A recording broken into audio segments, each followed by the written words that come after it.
Good morning, everyone. John B, aka Smooth Chocolate here. Growing up as a kid, cartoons back then were my big claim to fame. You got Transformers, you got Thundercats, you got DuckTales, you got Chip and Dale Rescue Rangers, you even got Care Bears and the old school My Little Pony. As you can tell from all those I just listed, I'm an 80s kid. Well, one cartoon to my heart has always been very, very, very impactful to me, and that's the Teenage Mutant Ninja Turtles. Heroes in a half shell, turtle power. Hope I don't get charged for that. But the reason I'm doing this video right now is because I used to collect a lot of things back in the past, like their toys, action figures, and back then when tapes were a big thing, their video tapes on their video cassettes actually, yeah. Um, but they also had a series of storybooks, which I didn't even know they had until, sometime later on in my life. And my mom picked up one book for me back then when she was working at a store called Alexander's. And the book I have with me here is called The Magic Crystal. See Donatello up there with his mighty bow staff and everything else. So this book is actually an adaptation of a story that Kevin Eastman and Peter Laird, creators of the TMNT, did. And this book is also illustrated by the Geese Studio, Geese spelled G-E-E. And I just hope you like the read, guys. Without further ado, let's do the read of Teenage Mutant Ninja Turtles, The Magic Crystal.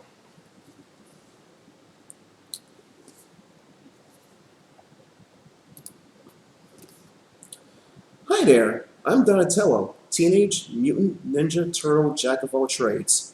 I'm the turtle Leonardo, Michelangelo, and Raphael turn to when they need a piece of weaponry to do battle with or when something breaks down around the sewer. I'm pretty handy at making something out of nothing, and it's a pretty cool feeling to create something. But I had something happen to me once that made me see how, well, ordinary my talents are. It was when I met this dude named Kirby, who could do the most amazing things with this magic crystal. It was a slow day. The Teenage Mutant Ninja Turtles were relaxing with their friend April O'Neil's apartment. All of them, that is, but Donatello. He was hard at work, tinkering with some gadgets. All of a sudden, there was a shout from the shower. "Hey, Donatello, can't you do something about the hot water?" called Raphael. "I hate cold showers." "I'm busy," grumbled Donatello. Sorry, guys. You can see? See Raphael getting out of the shower? Yeah, I hate that too if I was having to walk out there like that. But Raphael's a bit of grouch anyway. But what can you do? April looked up from her book. "Donatello, you're the handiest one around here. If you can fix a hot water heater, I will have to call the repairman." Donatello nodded. "Okay, April, I'll see what I can do." He headed for the cellar stairs. "And keep an eye out for Kirby," warned April. "He's that guy who's renting the little office in the basement. It wouldn't be wise for him to see you." "That's for sure," agreed Donatello as he made his way down the steep stairs. It was very dark in the cellar, and Donatello wasn't quite sure where the water heater was. Suddenly, he heard a strange flapping noise. Then, before we get to then,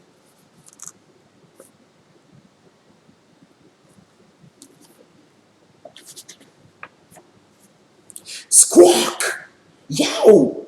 Donatello screamed as a giant bat-like creature flew past him and disappeared. But where had it gone? There were no doors or windows in the part of the basement. Donatello decided to retrace the creature's path. He noticed a light coming from the basement's front office and went over to peep in. There was Kirby, busy drawing a picture of an insect. As Donatello watched in amazement, the drawing came alive and flew off the page and around the room.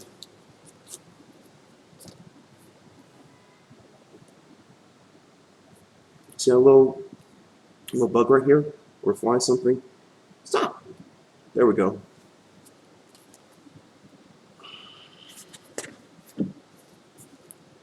"How did that happen?" Donatello gasped, forgetting April's warning. Kirby Kirby turned around and saw Donatello. "A green alien!" Kirby cried. "I don't remember drawing you, so you must be real." You've come for your crystal, right? I was just borrowing it, so there's no need for any rough stuff, okay, pal? Donatello smiled. I know I'm a guard to you, but I'm not an alien, he said. My name is Donatello, and how on earth did you make that drawing come alive? It's this crystal, explained Kirby, handing Donatello his pencil. A shining crystal was tied on it to it. I found it a while ago in a pile of coal, and accidentally discovered what it could do. Try it out.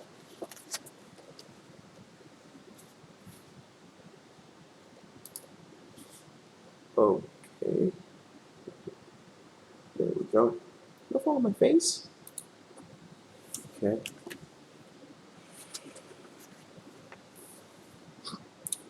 Donatello drew a simple stick figure. This is the best I can do, he said. I'm not really an art. Yowza! The stickman jumped off the page and began to dance. Don't ask me how this crystal works, Kirby said to Donatello, but so far everything I've drawn has come alive. The strange thing is, they only last a minute or so, and then they vanish. He went over to a pile of junk and began to push it out of the way. There was one thing I drew a couple of weeks ago, Kirby went on. It didn't go away, and it was too heavy to move, so I covered it up. There you go.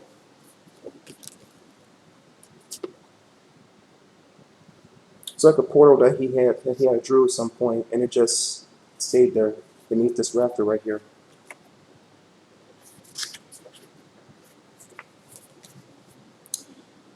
Donatello stared at the weird-looking window. Or was it a doorway?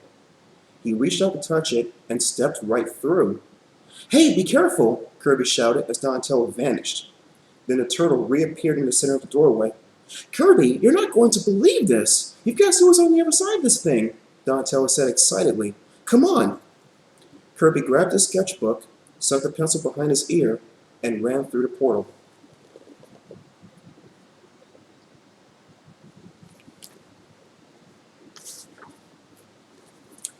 Plop, plop. The two friends found themselves falling down into an unfamiliar place. There were trees and flowers and ancient ruins and a scary creature that ran away over a hill as soon as it saw Kirby and Donatello. Oh no, I remember doing that, Kirby said nervously. Maybe this place is where all those things went to when they vanished from my room. Donatello and Kirby followed the creature. A lot of noise was coming from the other side of the hill. You can see this creature on the other side right here.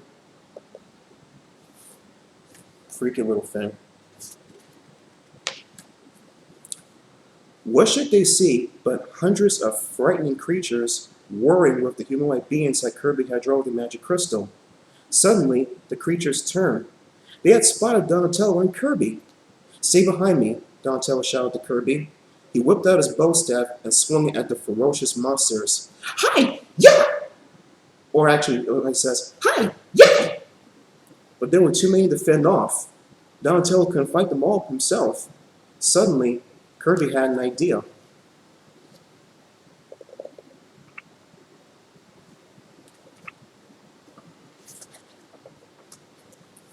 If the crystal works in this world and the pictures don't vanish, then I think this will work, Kirby said, scribbling a picture of Donatello with a monstrous fighting hand.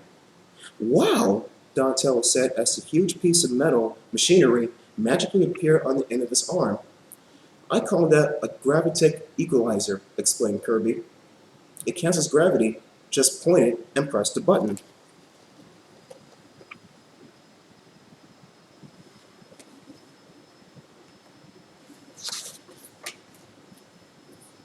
Pow, pow, pow!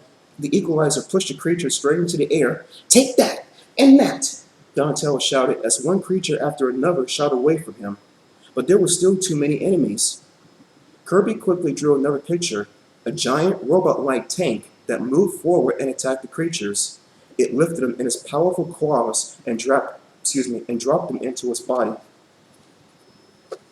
See this machine right here that he drew? That's one pretty hefty machine right there. Ain't nothing to fool around with.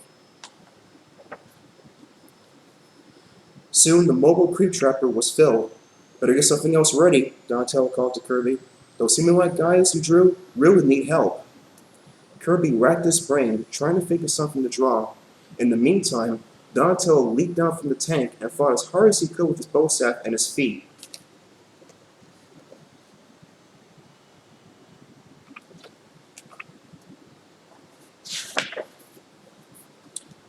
Wait a minute, Kirby muttered. He flipped through his sketchbook. All those goons are in this book. I just have to get them to stop moving. Kirby's hand was a blur for the next few minutes as his magic pencil whizzed across the pages. He rapidly drew metal traps on the pictures of the monstrous creatures until their arms, legs, and mouths were covered. See?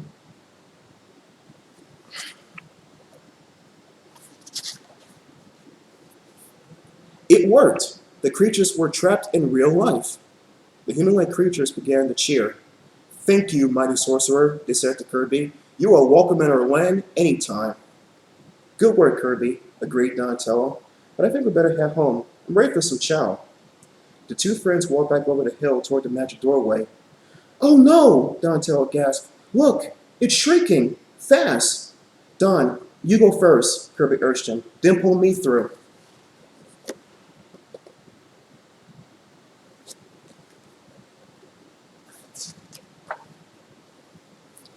Donatello squeezed into the shrinking portal. I'm stuck, he shouted. Hang in there, Don. I'll give you a push, Kirby shouted back. Donatello popped through and landed back in the basement. He turned around to pull Kirby through, but to his horror, the doorway shrank away to nothing, just as a piece of paper came through and landed on the floor. See a paper airplane right there? It's a very sad part of the story. Donatello sighed sadly. It was too late to bring back Kirby. Then he saw the paper on the floor. It was a note, folded up. Donatello picked it up and stuck it in his belt. Then he climbed upstairs to April's apartment. Raphael welcomed him, and not very warmly. So what's the scoop? He said to Donatello. You've been gone for ages. Do we have hot water or not? Donatello just frowned and walked on.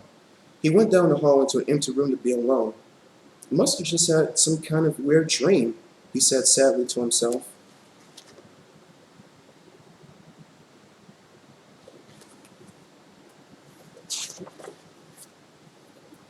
Then he remembered the note. He pulled it out and read it. Don, take care of yourself. Kirby. If you can see, picture Donatello that he drew just before being trapped in the other dimension here. So guys, that's the end of the Magic Crystal. Hope that you like the read. If you like what you see here, leave a comment in the section down below. Get back at your boy here, and I'll keep on doing more reads like this in the time being. In the future, actually. So with that, guys, that's been the read for today. This is John B, aka Smooth Chocolate, talking to you. Have a good rest of the day, guys. Love you. Bye-bye.